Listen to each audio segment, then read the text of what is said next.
Welcome. I'm Bob Sedgwick, Professor of Computer Science at Princeton. This is our online course, Algorithms, developed by myself and Kevin Wayne here at Princeton. We're going to start with an overview, discussion of why you might want to study algorithms, and then a little bit of discussion about the resources that you need to take this course. So what is this course? It's an intermediate level survey course on algorithms. We're going to concentrate on programming and problem solving in the context of real applications. And our focus is going to be on two things: algorithms, which are methods for solving problems, and data structures, which store the information associated with the problem and go hands in hand with algorithms. These are the basic topics that we'll cover in Part 1 and Part 2 of the course. The first part is data types, sorting, and searching. We'll consider a number of data structures and algorithms that are basic to all the methods we consider, including stacks, queues, bags, and priority queues. Then we'll consider classic algorithms for sorting, putting things in order. That's quicksort, merge sort, heap sort, and radix sorts. And we'll consider classic methods for searching, including binary search trees, red-black binary search trees, and hash tables. The second part of the course is for more advanced algorithms, including graph algorithms, classic graph searching algorithms, minimum spanning tree and shortest paths algorithms, algorithms for processing strings, including regular expressions and data compression, and then some advanced algorithms that make use of the basic algorithms that we developed earlier in the course. So why should one study algorithms? Well, their impact is very broad and far-reaching. From the internet to biology to commercial computing, computer graphics, security, multimedia, social networks, and scientific applications, algorithms are all around us. They're used for movies and video games, for particle collision simulation. They're used to study the genome and all manner of other applications. So that's one important reason to study algorithms. Their impact is broad and far-reaching. Algorithms are also interesting to study because they have ancient roots. The first algorithm we studied goes back to 300 BC, dating at least to Euclid. The concept of an algorithm was formalized actually here at Princeton by Church and Turing in the 1930s. But most algorithms that we consider were discovered in recent decades. In fact, some were discovered by undergraduates in a course like this. And there's plenty of other algorithms waiting to be discovered by students like you. The main reason that people study algorithms is to be able to solve problems that could not otherwise be addressed. For example, in the first lecture, we're going to talk about the network connectivity problem, where the problem is, given a large set of items that are connected together pairwise, is there a way to get from one to another with a path through the connections? As you can see from this example, it's not clear whether or not there's such a path. We need a computer program to do it. In fact, we need an efficient algorithm to do it. In this case, the answer is that there is such a path. Another reason to study algorithms is for intellectual stimulation. Algorithms are very interesting objects to study. Don Knuth, who wrote several books on algorithms and was a pioneer in the field, said that an algorithm must be seen to be believed. You can't just think about an algorithm, you have to work with it. Another quote from Francis Sullivan says, "The great algorithms are the poetry of computation. Just like verse, they can be terse, elusive, dense, and even mysterious. But once unlocked, they cast a brilliant new light on some aspect of computing." Algorithms are interesting for intellectual stimulation. Another reason many people study algorithms, and I suspect many of you, is it's necessary to understand good algorithms, efficient algorithms, and good data structures in order to be a proficient programmer.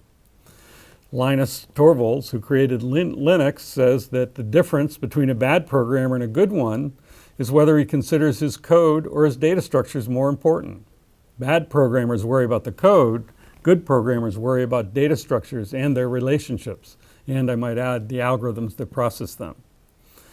Nicholas Wirth, another pioneer in computer science, wrote a famous book called Algorithms plus Data Structures equals Programs.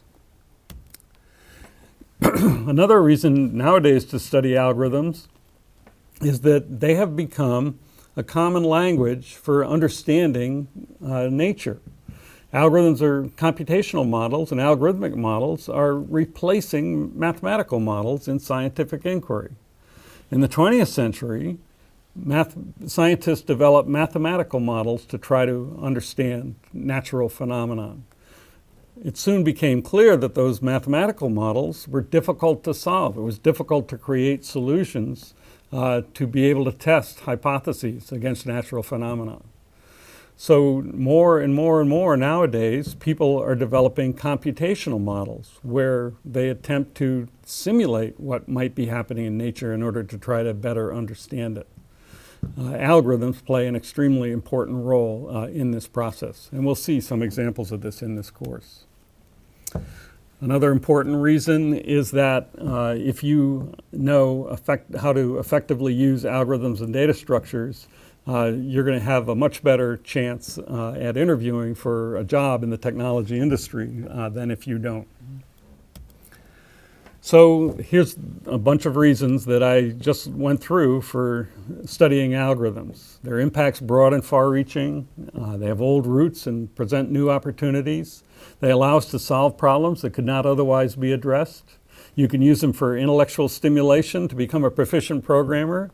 They might unlock the secrets of life in the universe, and they're good for fun and profit. In fact, a programmer might ask, why study anything else?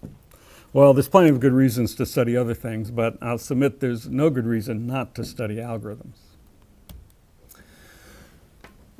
So for this course, we have two resources that I want to talk about and make sure that people are familiar with before entering into the content.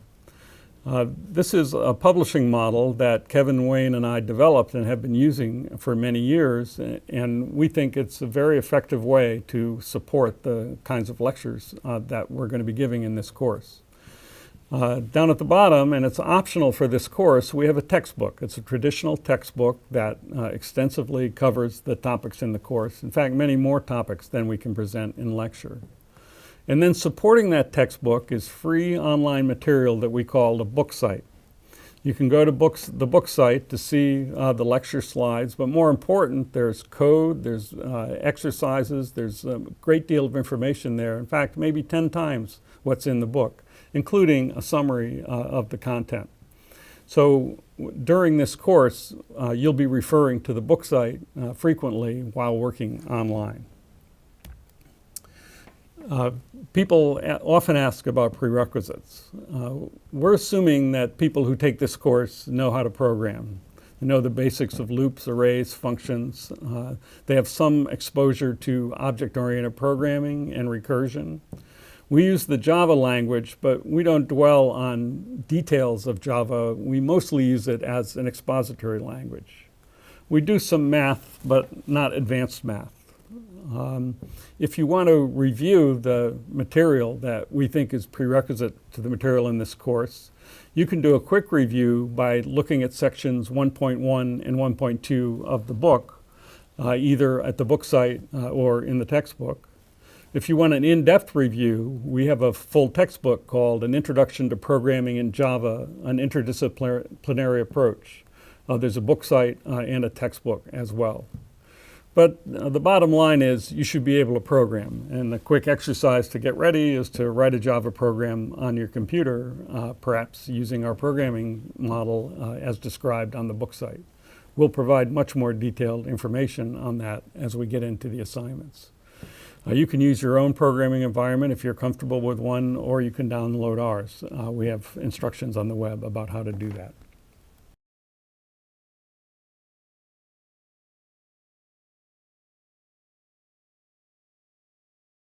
Welcome back to Algorithms.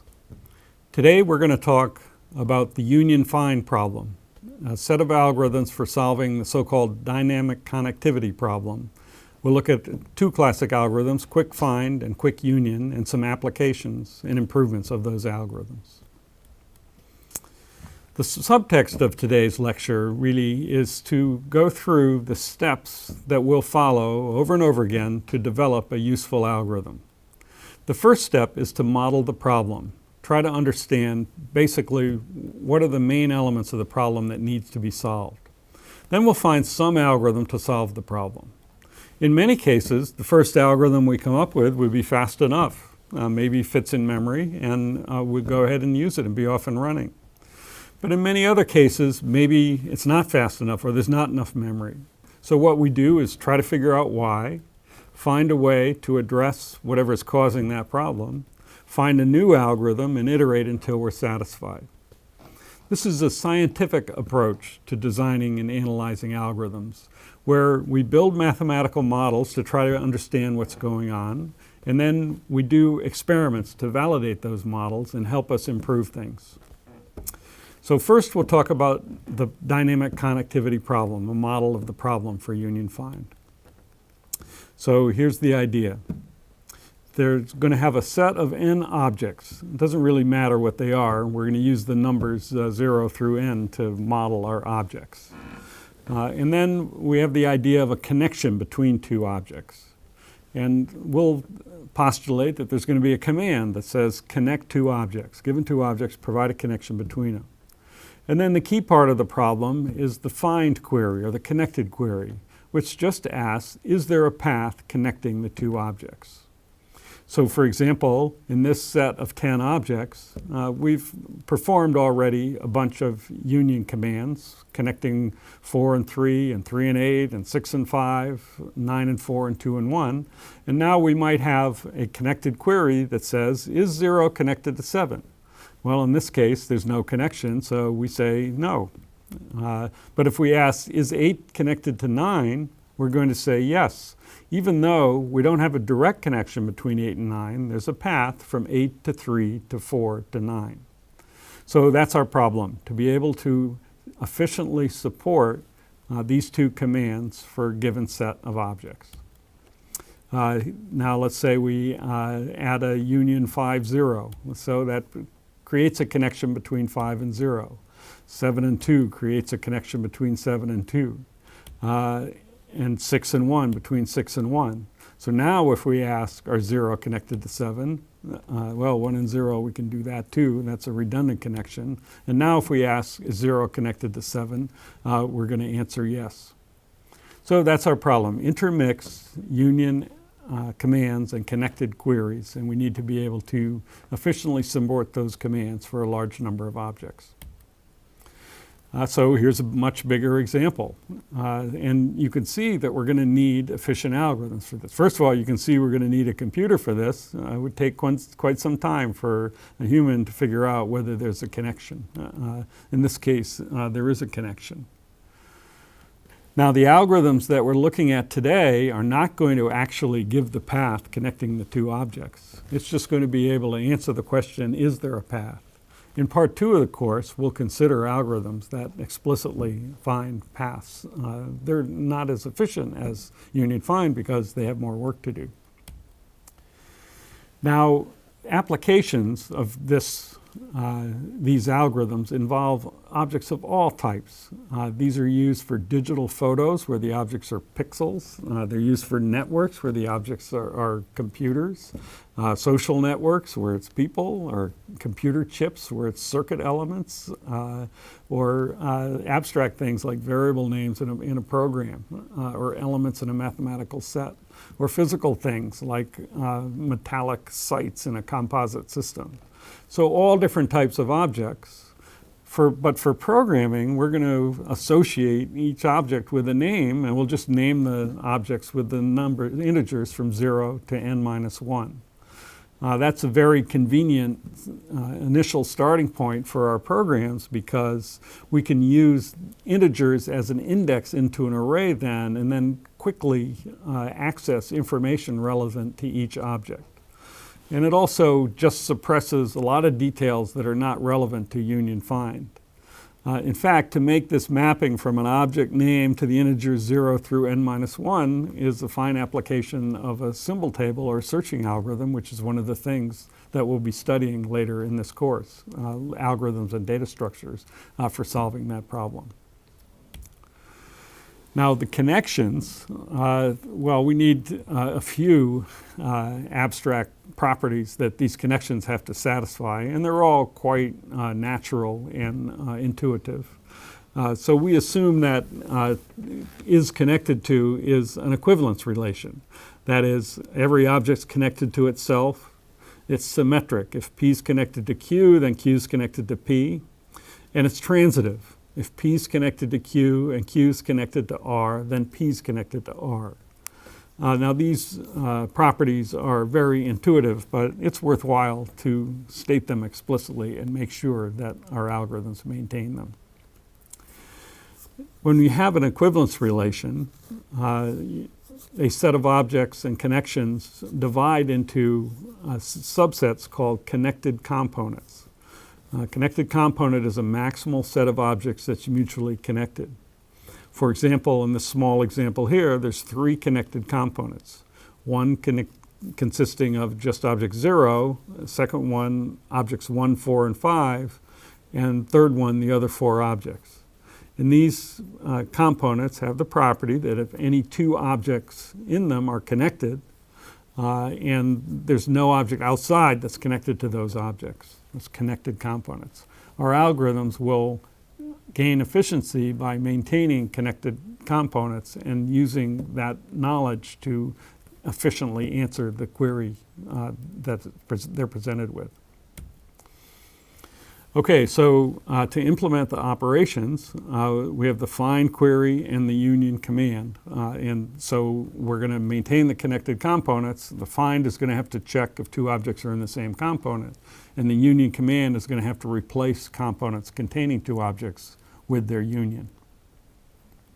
So for example, if we have these components and we get the command to connect 2 and 5, essentially, we need to merge the connected components containing the one containing 2 with the one containing 5 to get a big connected component. So now we have only 2 connected components. All of that leads up to, in a programming world, to specifying a data type, which is simply a specification of the methods that we're going to want to implement in order to solve this problem. So in our typical Java model, what we'll do is create a class called UF that contains 2 methods, one to implement union, the other one to implement connected, which returns a Boolean. The constructor takes as argument the number of objects, so it can build data structures based on that number of objects. And we have to bear in mind, as we're building our algorithms, that both the number of objects can be huge, but also the number of operations. We can have a very large number of union and connected operations. And our algorithms are going to have to be efficient under those conditions. One of the practices that we'll follow often in this course is to check our API design before getting too far into dealing with the problem by building a client that is going to use the data type that we develop. So for this example, we've got a client that will read information from standard input. First, an integer, which is the number of objects that are going to be processed, and then a series of pairs of object names. And what the client does is first it'll read the integer from standard input and create a UF object. And then as long as standard input is not empty, it's going to read 2 integers from the input. And if they're not connected, then it'll connect them and print them out. If they are connected, it'll ignore them.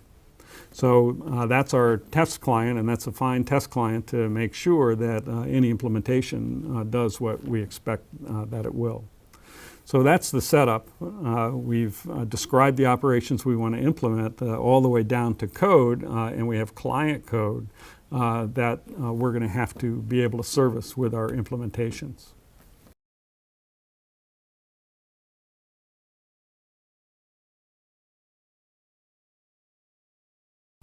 Now we'll look at our first implementation of an algorithm for solving the dynamic connectivity problem called Quick Find.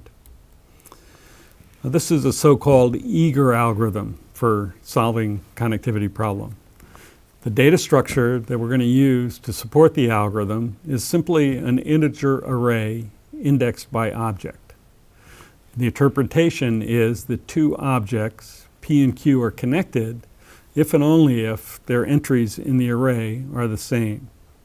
So, for example, in this example with our 10 objects, the ID array that describes the situation after 7 connections is illustrated in the middle of the slide, so that at this point 0, 5, and 6 are all in the same connected component because they have the same array entry 0.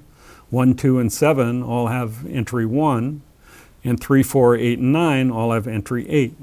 So that representation shows that they're connected. And clearly that's going to support a quick implementation of the find operation. We just check the array entries to see if they're equal. Check if P and Q have the same ID. So 6 and 1 have different IDs. 1 has ID 1, 6 has ID 0. They're not in the same connected component. Union is more difficult. In order to merge the components containing two given objects, we have to change all the entries whose ID is equal to one of them to the other one. And arbitrarily, we choose to change the ones that are the same as P to the ones that are the same as Q. So if we're going to union 6 and 1, then we have to change entries 0, 5, and 6, everybody in the same connected component as 6, from 0 to 1. And this is, as we'll see, this is a bit of a problem when we have a huge number of objects because there's a lot of values that can change. But still, it's easy to implement, so that'll be our starting point. So we'll start with a demo of how this works. So initially, we set up the ID array with each entry equal to its index. And so all that says is that all the objects are independent, they're in their own connected component. Now when we get a union operation, so say 4 is supposed to be union with 3, then we're going to change all entries whose ID is equal to the first ID to the second one. So in this case, we'll change the connect 3 and 4 means that we need to change the 4 to a 3. And we'll continue and do a few more so you'll get an idea of how it works. So 3 and 8 now. So to connect 3 and 8, now 3 and 4 have to be connected to 8, so both of those entries have to change to 8. Okay, so now what about 6 and 5? So again, we change the first one to match the second one. So to connect 6 and 5, we change the 6 to a 5. What about 9 and 4? So now we have to change to connect 9 and 4, we have to change 9's entry to be the same as 4's.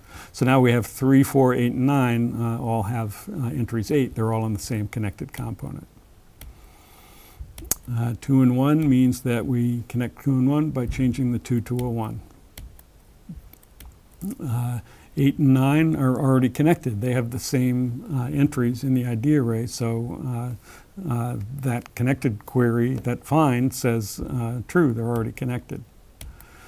And 5 and 0 have different entries. They're not connected, so we'd return false in that case, not connected. And then if we want to connect 5 and 0, then as usual, we'll connect the entry corresponding to both 5 and 6 to 0. 7 and 2, union 7 and 2, that's an easy one. And union 6 and 1, so now there's 3 entries that have to get changed. All those zeros have to get changed to 1s. So that's a quick demo of quick find. Now next we'll look at the code for implementing that.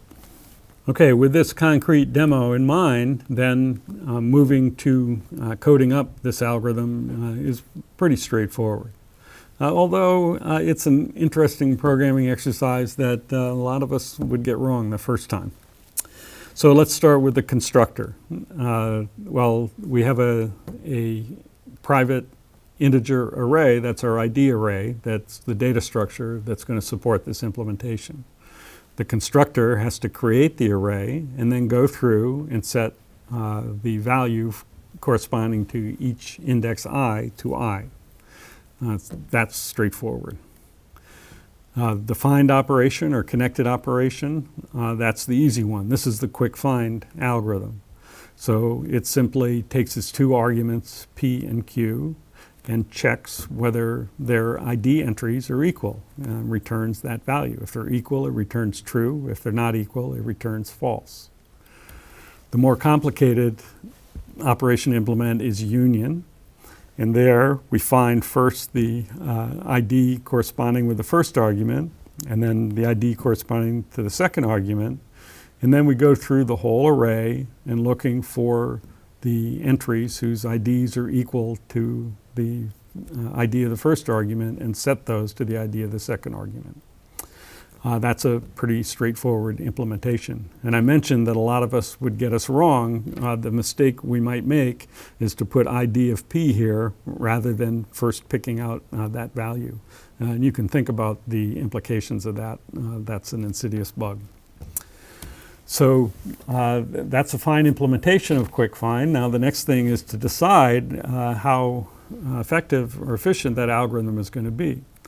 And we'll talk in some detail about how to do that, but for this it's sufficient to just think about the number of times the code has to access the array. As we saw when doing the implementation, both the initialize and the union operations involved a for loop that go through the entire array. So they have to touch in a constant proportional to n times they have to touch an array entry. Find operation is quick, it just has to a constant number of times check array entries. This is problematic because the union operation is too expensive.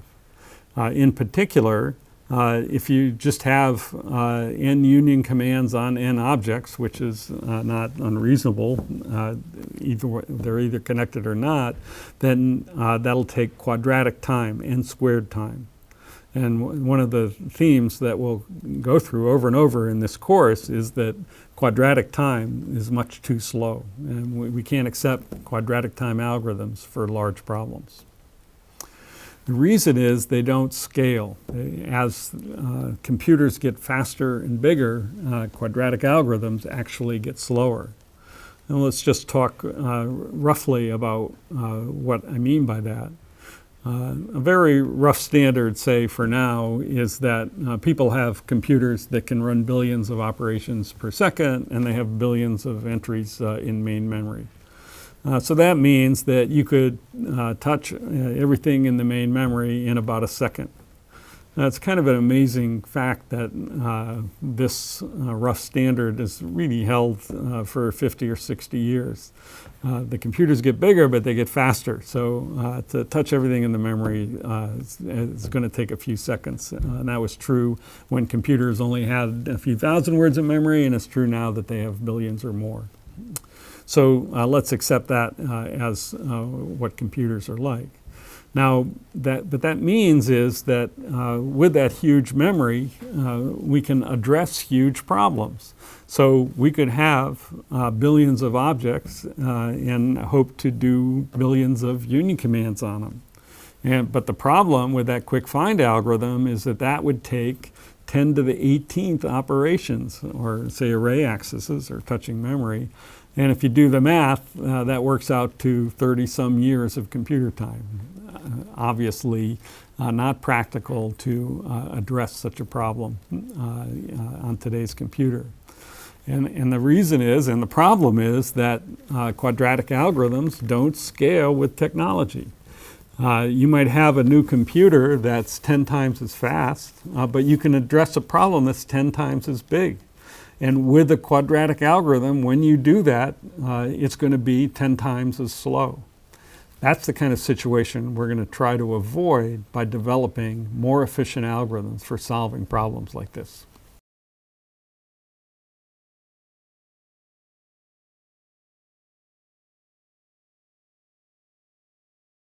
All right, so quick find is too slow for huge problems. So how are we going to do better? Our first attempt is an alternative called quick union. This is a so-called lazy approach to algorithm design, where we try to avoid doing work until we have to. It uses the same data structure, our array ID with size n, but now it has a different interpretation. We're going to think of that array as representing a set of trees, it's called a forest, as depicted at right. So each entry in the array is going to contain a reference to its parent in the tree. So for example, 3's parent is 4, 4's parent is 9, so 3's entry is 4, and 4's entry is 9 in the array. Now, each entry in the array has associated with it a root. That's the root of its tree. Elements that are all by themselves in their own connected component point to themselves, so 1 points to itself, but also 9 points to itself. It's the root of the tree containing 2, 4, and 3. So from this data structure, we can associate with each item a root, which is representative, say, of its connected component. So that's a root of 3 is 9, going up that root. Now, once we can calculate these roots, then we can implement the find operation just by checking whether the two items that we're supposed to check whether they're connected, whether they have the same root. That's equivalent to saying, are they in the same connected component? So that's some work going to find the roots of each item, but the union operation is very easy. To merge components containing two different items, two items that are in different components, all we do is set the ID of P's root to the ID of Q's root. That's make P's tree point to Q. So in this case, we would change the entry of 9 to be 6 to merge 3 and 5, the components containing 3 and 5. And with just changing one value in the array, we get the two large components merged together. That's the quick union algorithm, because the union operation only involves changing one entry in the array. Find operation requires a little more work. So let's look at the implementation, a demo of that one in operation first. So again, we start out the same way, but now the ID array entry really means that every one of these things is a little tree with one node each, every one pointing to itself. It's the root of its own tree. So now if we have to put 4 and 3 in the same component, then all we do is we take the root of the component containing the first item and make that a child of the root of the component containing the second item. In this case, we just make 4 as parent 3. So now 3 and 8. So again, we take the first item and make it a child of the root of the tree containing the second item. So now 3, 4, and 8 are in the same component. 6 and 5, 6 goes below 5. 9 and 4, so now 4's, the root of the tree containing 4 is 8, and the root of the tree containing 9 is 9, and so we make 9 a child of 8. 2 and 1, that's an easy one. Now, if we get our 8 and 9 connected, we just check, do they have the same root? And they both have the same root, 8, and so they're connected. 5 and 4, 4's root is 8, 5's root is 5. They're different, they're not connected. 5 and 0, 5 goes to be a child of 0. 7 and 2, 7 goes to be a child of 2's root, which is 1. 6 and 1. 6's root is 0. 1's its own root, so 0 becomes a child of 1. Each one of these union operations just involves changing one entry in the array. And finally, 7 and 3. So 7's root is 1, 3's root is 8, 1 becomes a child of 8. Okay, and now we have one connected component with all the items together. All right, so now let's look at the code for implementing quick union. The constructor is the same as the other one. We create the array and then set each element to be its own root. Now we have a private method that implements this process of finding the root by chasing parent pointers until we get to the point where I is equal to ID of I. And if it's not equal, we just move I up one level in the tree, set I equals ID of I, and return it.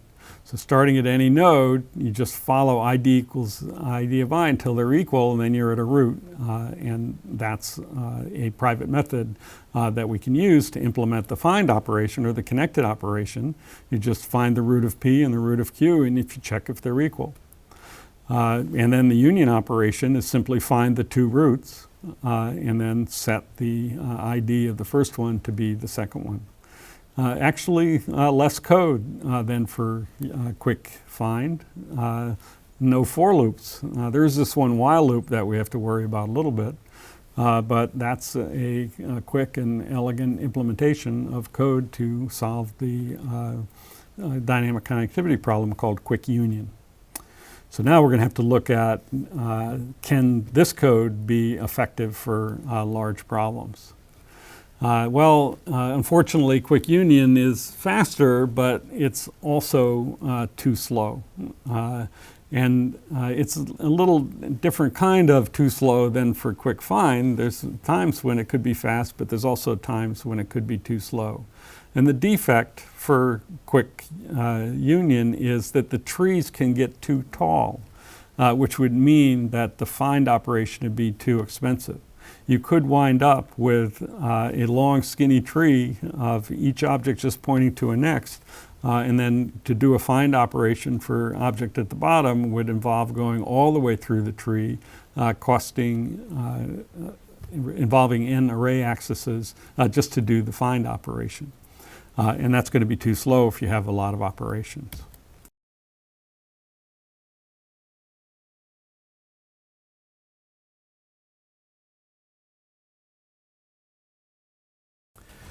Okay, so we've looked at the quick union and quick find algorithms, both of which are easy to implement, but simply can't support huge dynamic connectivity problems. So how are we going to do better? That's what we'll look at next. A very effective improvement is called weighting, and it might have occurred to you while we were looking at these algorithms. The idea is to, when implementing the quick union algorithm, take steps to avoid having tall trees. If you've got a large tree and a small tree to combine together, what you want to try to do is avoid putting the large tree lower. That's going to lead to long, tall trees. And there's a relatively easy way to do that. What we'll do is we'll keep track of the number of objects in each tree. And then we'll maintain balance by always making sure that we link the root of the smaller tree to the root of the larger tree. So we avoid this first situation here where we put the larger tree lower. In the weighted algorithm, we always put the smaller tree lower. Let's see how we implement that. Let's see a demo first.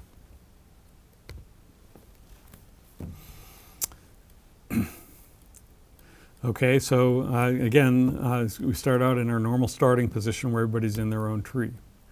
And when there's only two items to link, it works the same way as before. But now when we have 8 to merge with 4 and 3, we put the 8 as the child, no matter which order the arguments came, because it's the smaller tree. So 6 and 5 doesn't matter, whichever one goes down doesn't matter. 9 and 4. So now 9's the small one, 4's the big one, so 9's going to be the one that goes down below. 2 and 1. 5 and 0. So now 5 and 0, 5's in the bigger tree, so 0 goes below. 7 and 2. 2's in the bigger tree, so 7 goes below. 6 and 1, they're in equal size trees.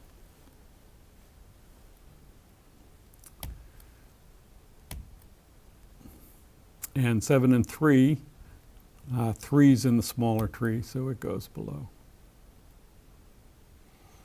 So the weighted algorithm always makes sure that the smaller tree goes below.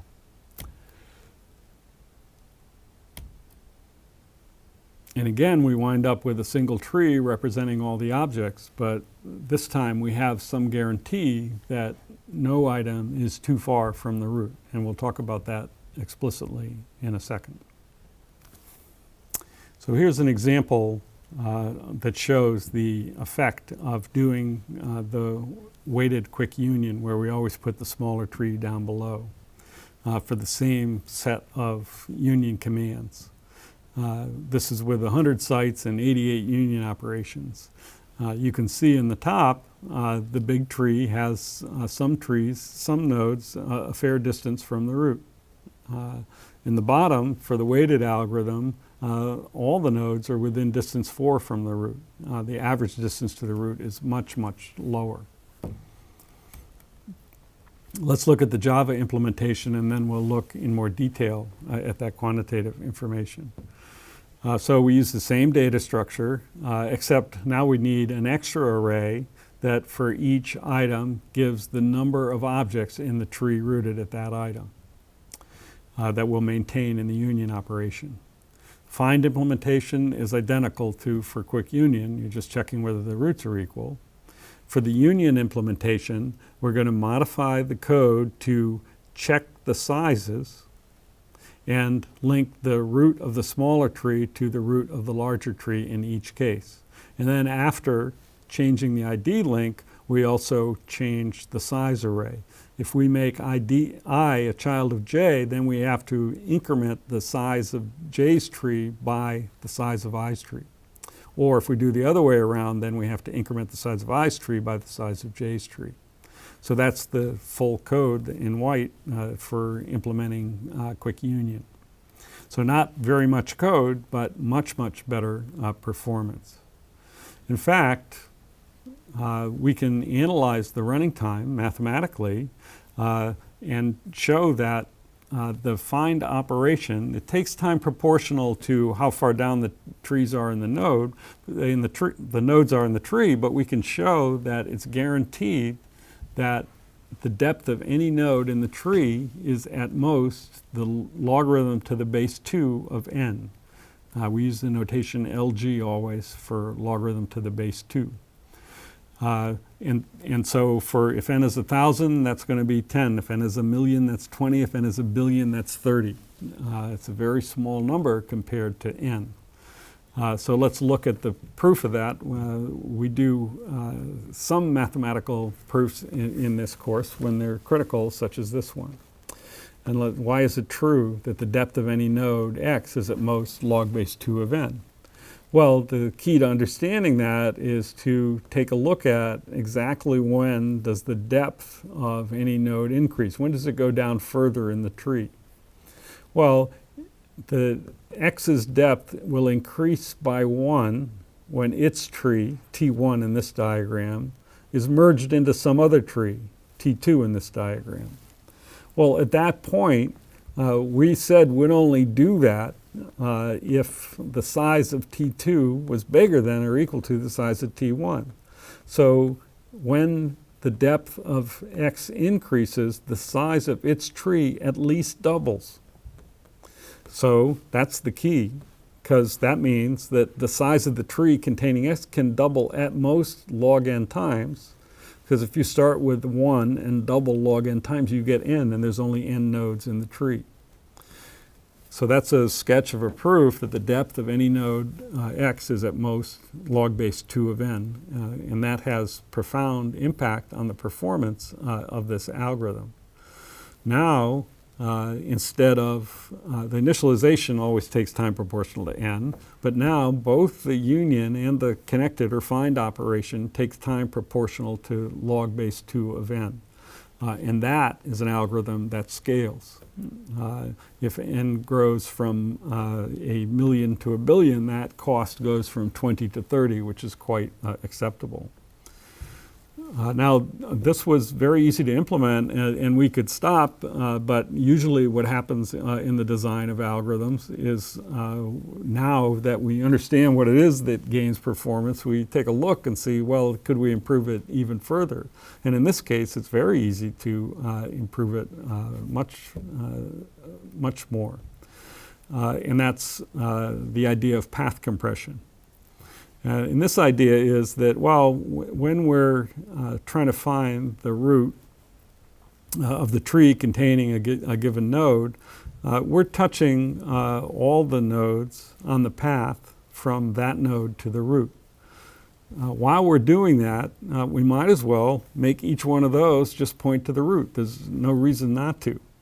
So when we're trying to find the root of P, after we find it, we might as well just go back and make every node on that path just point to the root. That's going to be a constant extra cost. We went up the path once to find the root. Now we'll go up again to just flatten the tree out. And the reason would be no reason not to do that. We add one line of code to flatten the tree amazingly. Actually, to make a one line of code, we use a simple variant where we make every other node in the path point to its grandparent on the way up the tree. That's not quite as good as totally flattening.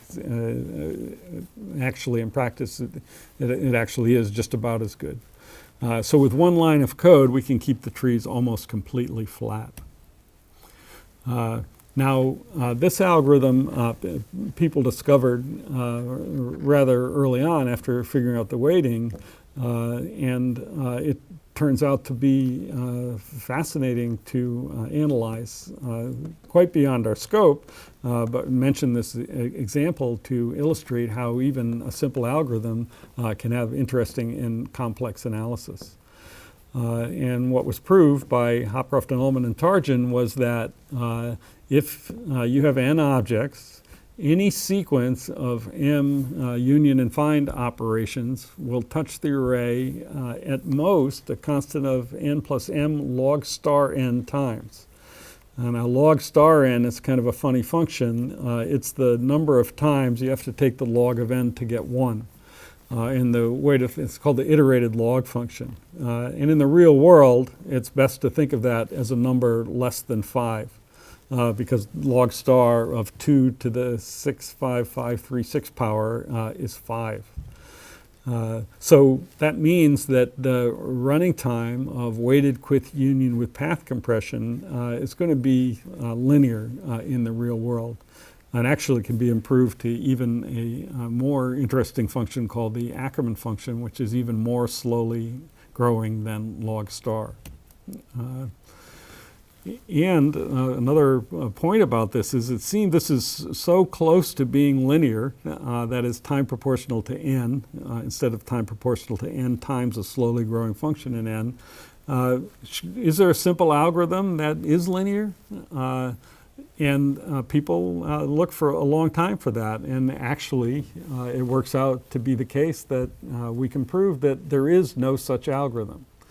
So there's a lot of theory that goes behind the algorithms that we use, and it's important for us to know that theory, and that'll help us decide how to choose which algorithms we're going to use in practice and where to concentrate our effort in trying to find better algorithms. It's an amazing fact that was eventually proved by Fredman and Sachs that there is no linear time algorithm for the union find problem.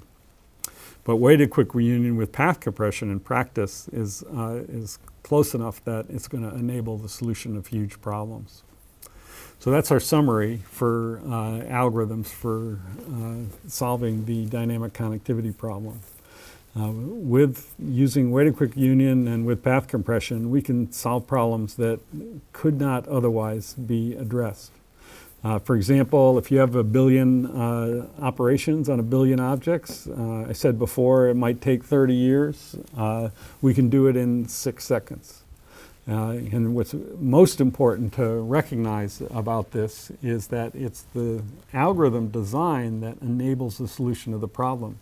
Faster computer wouldn't help much. You could spend millions on a supercomputer and maybe you could get it done in 6 years instead of 30 or in 2 months. But with a fast algorithm, you can do it in seconds on your own PC.